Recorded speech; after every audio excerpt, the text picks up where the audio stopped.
Donc, nous sommes sur la page d'accueil du site Drupal Gardens. Nous allons faire un tour rapide euh, de ce qu'on appelle le back-office de Drupal sur Drupal Gardens. Euh, Voir rapidement comment c'est organisé. Donc, on aura l'occasion par la suite de revoir plus en détail certains aspects qui seront à utiliser dans le projet. Là, je vais faire simplement un survol global des différentes fonctionnalités. Donc une fois que vous avez créé le compte, que vous avez créé votre site, vous revenez sur le site quand vous voulez.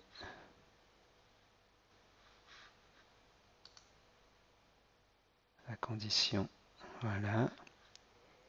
Donc là, vous devez vous identifier et vous loguer. Donc le créateur du site, par défaut, se retrouve être manager, gestionnaire du site. Donc, quand il se connecte et quand il accède au site,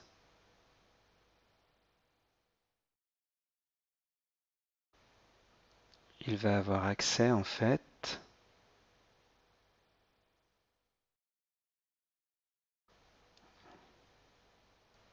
Voilà. Donc, il a accès au site comme un utilisateur normal, c'est-à-dire qu'il a toutes les fonctionnalités du site, plus la possibilité de gérer et d'administrer le site. Donc, il a accès en même temps au front office et au back office, ce qui peut être un peu déroutant, mais c'est l'approche qui est utilisée sur Drupal et sur pas mal d'autres CMS du même type. Alors, l'accès aux fonctionnalités de management, de gestion de votre plateforme, elle se fait ici au travers de la barre de menu d'administration. Donc, quand vous êtes administrateur, vous avez accès à cette barre qui vous donne accès à toutes les fonctionnalités d'administration.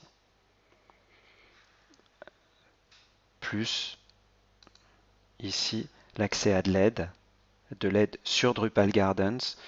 Vous avez accès à des vidéos sous forme de tutoriels, à différentes documentations, un guide de démarrage, un guide d'approfondissement, et puis vous avez accès aussi à des forums où là participent tous les utilisateurs, toute la communauté d'utilisateurs de Drupal Gardens. Alors, un des inconvénients, c'est que évidemment tout est en anglais, euh, comme souvent, euh, comme souvent. Donc là, vous avez accès à l'aide. Ici, vous avez accès aux différentes fonctionnalités. Donc, on va parcourir rapidement les parcourir rapidement pour voir à quoi elles correspondent. Vous pouvez vous déconnecter évidemment ici en utilisant le logout et vous pouvez revenir à la liste de vos sites. Donc nous, on n'en utilisera qu'un, mais si vous aviez créé plusieurs sites, vous pourriez naviguer entre les différents sites à partir de l'option My Site. Donc, la première option, c'est l'option Dashboard. Cette option, elle vous permet simplement, c'est un tableau de bord, elle vous permet simplement d'avoir une vue rapide sur votre site. Alors, elle n'a pas un intérêt énorme. Euh, voilà, elle permet simplement d'avoir les contenus récents, les nouveaux utilisateurs, un formulaire de recherche rapide, et puis de retourner sur le gestionnaire du site. Alors, il est possible aussi de customiser ce dashboard en y ajoutant des contenus supplémentaires, les commentaires les plus récents, savoir qui est en ligne à un moment donné. Donc c'est vraiment juste un tableau de bord qui permet d'avoir une vue synthétique sur certains aspects de votre site. Alors ce n'est pas l'option la plus importante, mais elle existe euh, et vous pouvez l'utiliser. Alors ensuite, on a l'option Content. L'option Content, elle va vous permettre de gérer tous les contenus qui sont créés sur votre plateforme. Tous les contenus, sachant que dans Drupal, on peut créer différents types de contenus.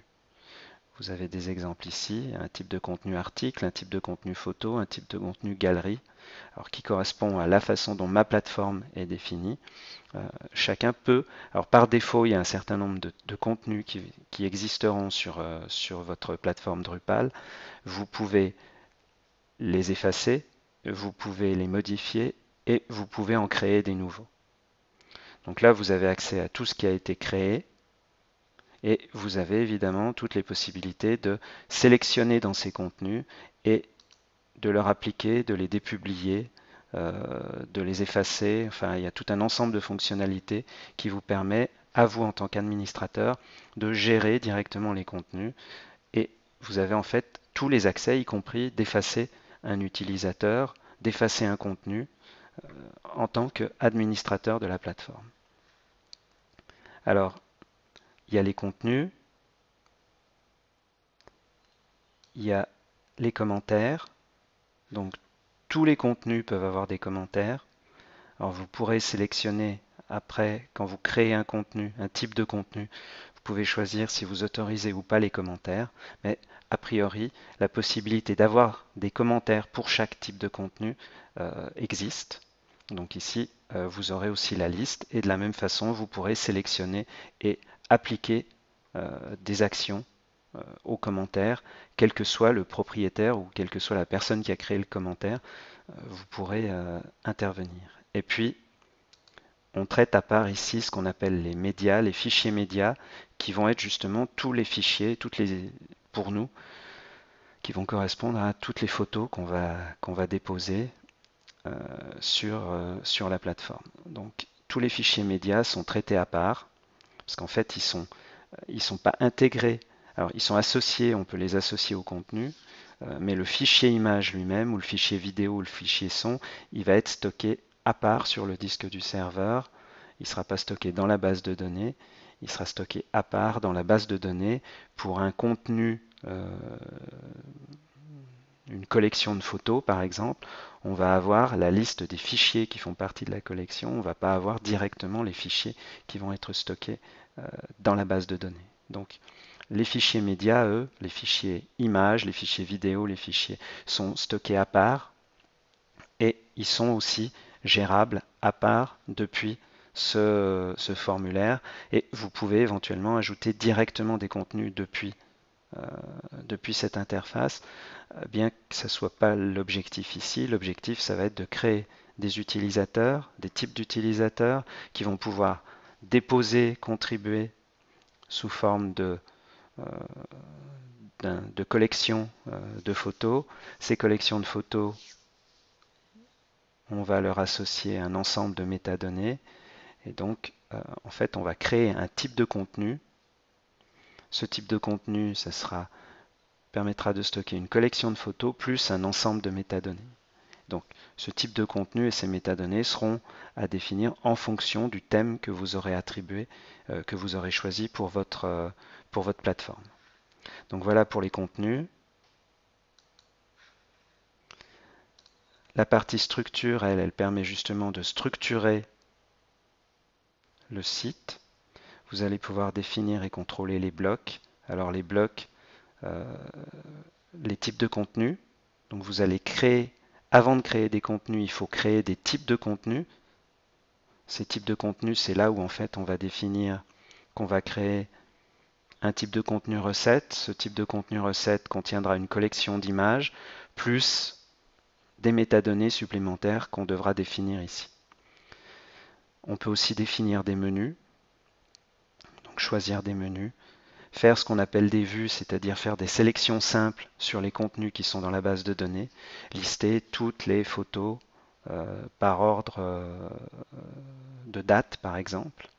On peut créer ce qu'on appelle des taxonomies qui correspondent en fait dans ce qu'on a vu sur Flickr et 500px à ces tags, à ces mots-clés. Donc là, on peut utiliser ce qu'on appelle les taxonomies pour gérer justement des mécanismes, développer des mécanismes de tag, de catégorisation et de classification qu'on va pouvoir laisser définir par les contributeurs eux-mêmes. Donc c'est eux qui créeront en fait, comme on a vu pour les systèmes de tag. Et puis enfin, on a la possibilité de créer des vues. Alors, il y a les vues simples, qui sont des listes qu'on peut construire très simplement. Et on peut aussi construire des vues qui vont en fait permettre d'interroger la base de données en définissant tout un ensemble de critères plus ou moins complexes. Donc ça, on aura l'occasion éventuellement d'y revenir par la suite. Alors, les blocs, c'est ce qu'on a ici. Donc là, vous avez un bloc, par exemple, qui s'appelle navigation. Vous avez un autre bloc ici. Donc les blocs, c'est ce qui va donner en fait accès soit à des, qui va permettre de donner accès soit à des fonctionnalités au travers, par exemple, de menus, soit qui va permettre de visualiser euh, des résultats, des contenus. Et donc ces blocs vont tout simplement être activés ou désactivés, et ensuite vous aurez à indiquer où vous voulez les placer à l'intérieur de la page qui va être structurée sous forme de différentes zones. Zone en tête, une colonne principale. Donc chaque thème, chaque ligne graphique, chaque modèle graphique va avoir un ensemble de zones, et dans ces zones, vous indiquerez quel bloc vous voulez activer et où, dans quelle zone vous voulez qu'ils apparaissent. Et puis ben, les menus, c'est tout simplement, par exemple ici, vous avez un menu simple où la seule option du menu, il s'appelle navigation, il apparaît dans un bloc, et la seule option, c'est d'ajouter du contenu. Alors je reviendrai à la fin sur l'option apparence. People, c'est ce qui va vous permettre de gérer vos utilisateurs. Alors là, vous avez la liste des utilisateurs qui apparaît avec leur login, s'ils sont actifs ou inactifs, le rôle ou les rôles qu'ils ont, depuis quand ils sont membres, la dernière fois qu'ils ont accès, et vous pouvez modifier les paramètres de chaque utilisateur. Alors par défaut, les utilisateurs sont principalement définis par leur login, leur mot de passe. On devra ajouter tout un ensemble de métadonnées supplémentaires en fonction du thème de la plateforme qui permettront là aussi aux visiteurs de naviguer parmi les contributeurs de façon là aussi à pouvoir trouver des contenus par ce point d'entrée. Alors, un utilisateur a un ou plusieurs rôles. Un rôle correspond en fait à un ensemble de droits ou un ensemble de fonctionnalités qui sont définis par l'administrateur. Donc chaque rôle a des permissions. Ces permissions permettent de déterminer ce que les utilisateurs du rôle peuvent faire ou ne pas faire. Donc on va créer comme ça différents types d'utilisateurs. Et puis après, à chaque utilisateur, on va pouvoir attribuer un rôle ou plusieurs rôles. Quand un utilisateur a plusieurs rôles, les droits des rôles se cumulent. Donc ici, on a la liste des utilisateurs. Ici, on a la liste des permissions. Donc pour chaque module, pour chaque fonctionnalité, on va avoir des droits. On va par exemple pouvoir administrer les commentaires. Alors, on a indiqué ici que les utilisateurs anonymes, les utilisateurs authentifiés n'ont pas le droit d'avoir accès à cette fonction, mais par contre, les administrateurs y ont accès. Donc, pour chaque rôle qu'on va créer, on va activer ou désactiver les fonctionnalités qui sont accessibles ici. Alors, par défaut, Drupal crée deux types d'utilisateurs, deux rôles. L'utilisateur anonyme qui correspond à un visiteur, l'utilisateur authentifié qui est le rôle qui est attribué automatiquement dès qu'un utilisateur a un compte sur la plateforme. Et puis ensuite, on peut créer des rôles supplémentaires qui peuvent être créés, alors ici par Drupal Gardens qui crée deux rôles, le rôle d'administrateur et de site mainteneur. Et puis chaque administrateur peut lui-même créer ses propres rôles. On peut avoir autant de rôles qu'on veut et à chaque rôle attribuer un certain nombre de fonctionnalités. Donc ici, on a la liste des rôles. On a ceux qui existent déjà. Et puis, on peut créer un nouveau rôle. Et à ce rôle, on va pouvoir attribuer des permissions. Ensuite, créer des utilisateurs auquel on attribuera ce rôle et en fonction de ce rôle, ils auront accès aux permissions qui leur ont été attribuées.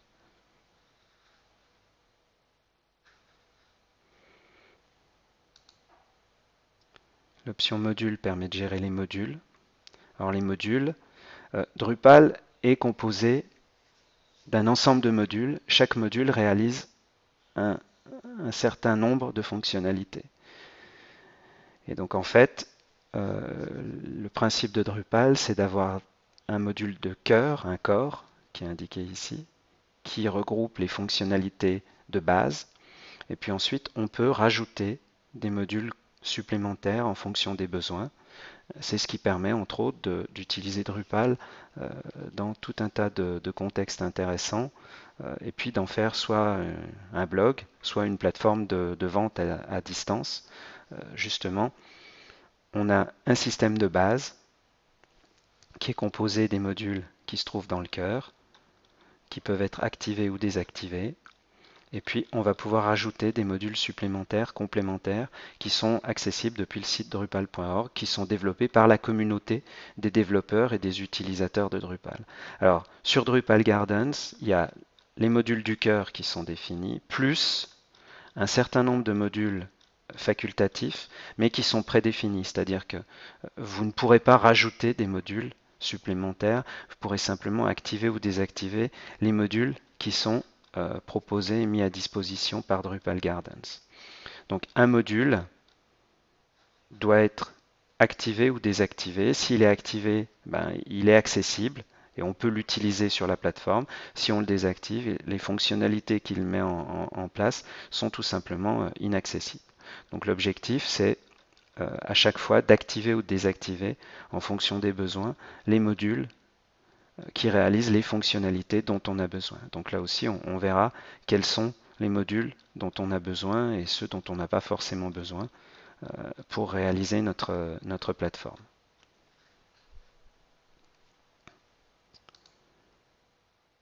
La partie configuration.